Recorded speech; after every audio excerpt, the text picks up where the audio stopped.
O ex-presidente Lula, em uma entrevista a uma rádio de Pernambuco, acusou o juiz Sérgio Moro de vazar informações à imprensa. O Sérgio Moro tem uma teoria equivocada. Ele construiu, junto com a Globo, junto com a imprensa brasileira, a ideia de que não é possível condenar ninguém se não tiver imprensa em cima do cara todo santo dia. Isso é, sabe, a teoria que está na cabeça dele.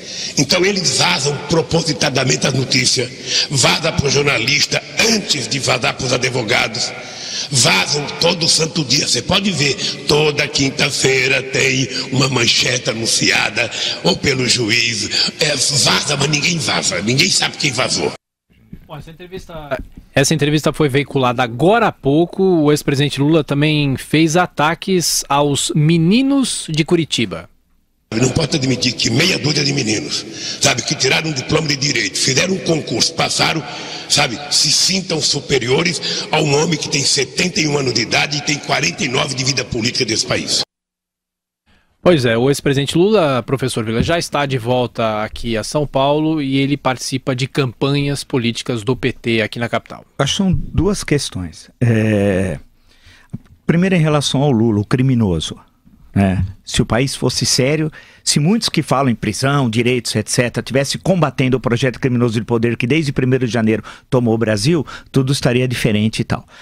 Mas tem muita gente que silenciou e muita gente colaborou, porque a corrupção, não pense que é só o corrupto e o corruptor, a corrupção é uma indústria que favorece a muita gente, Eu já denunciei quem faz parte dessa indústria e tal. Tem gente milionário dentro dessa indústria. Agora, o importante, que é para destacar em relação à questão dita agora nessa entrevista, ele reafirma o que disse ontem em Natal. Ele está fazendo um périplo ali pela região. Em Natal, ontem, ele disse que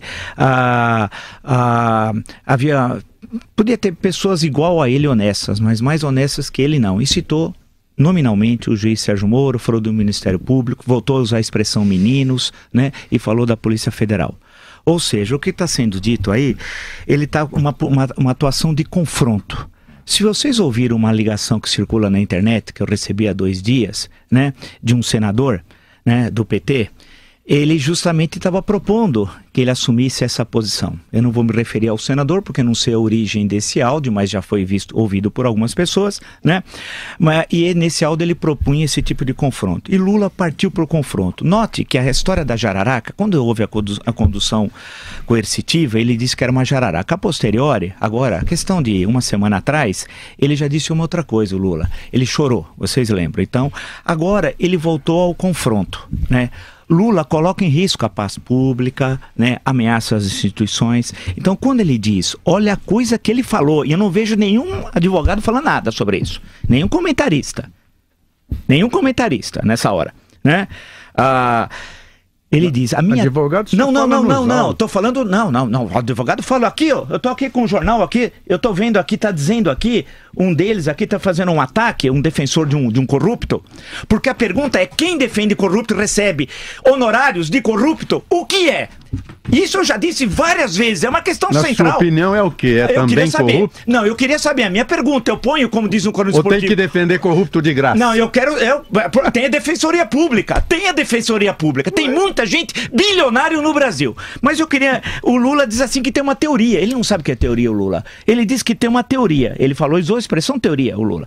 Diz que a teoria é que o Sérgio Moro, a Globo e a imprensa, essas expressões literais do nosso querido Lula, tem uma conspiração.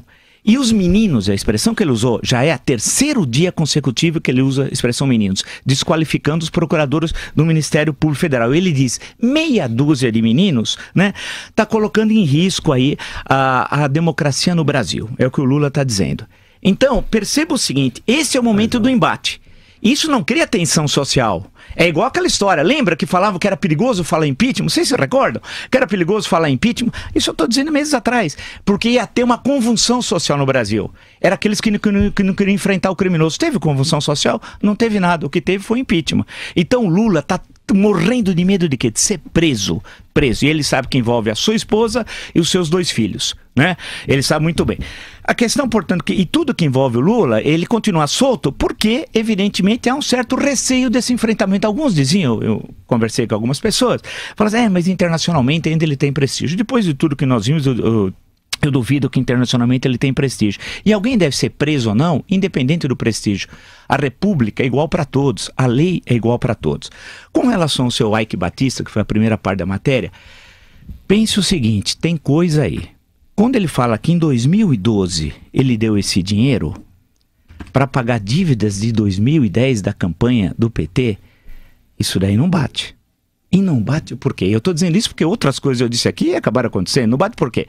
2010 foi a campanha mais rica da história. Foi irrigada pelo Petrolão.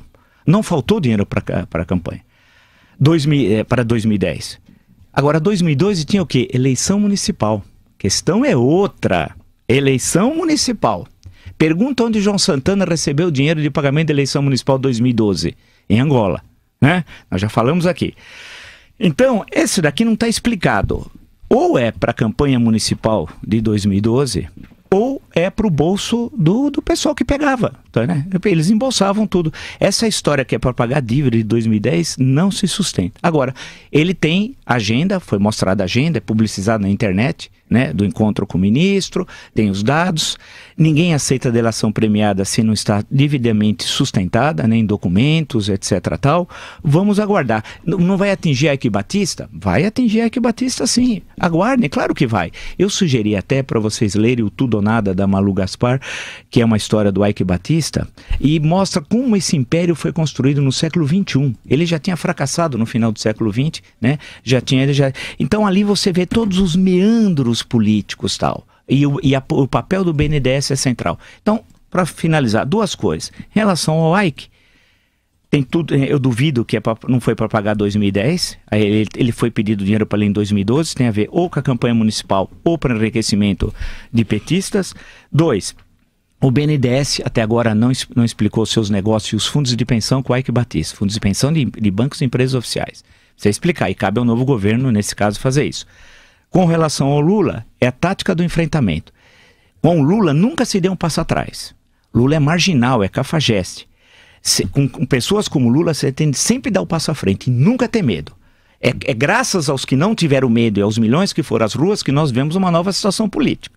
Se fosse esperar a 2018, como a oposição, por exemplo, falava, e outros, nada teria acontecido. É que quando você tem uma nova situação política, há uma tentativa de reescrever o passado recente. Né? E é engraçado, aí todos eram valentes no passado recente. É aquela história, todo mundo era a favor da Revolução Francesa antes do 14 de julho, só que antes de tomar a Bastilha, quem é que fez a Revolução? Então, a questão toda é o seguinte, prestar muita atenção nessa narrativa do presente. Nós estamos decidindo a sorte do Brasil. O primeiro passo foi o impeachment da Dilma, não acabou a luta continua. E parte dela vai se concluir, parte dessa luta, com a prisão do Lula. É condição sine qua non para dizer que existe democracia no Brasil, a prisão dele. E vai encontrar muitos opositores, que tem muita gente milionária também com a corrupção. Não só os petistas e não só os empresários. Tem outras pessoas bilionárias. Tem um deles, por exemplo, que tem 2 jatinhos, 4 carros blindados estrangeiros tal, defendendo o corrupto.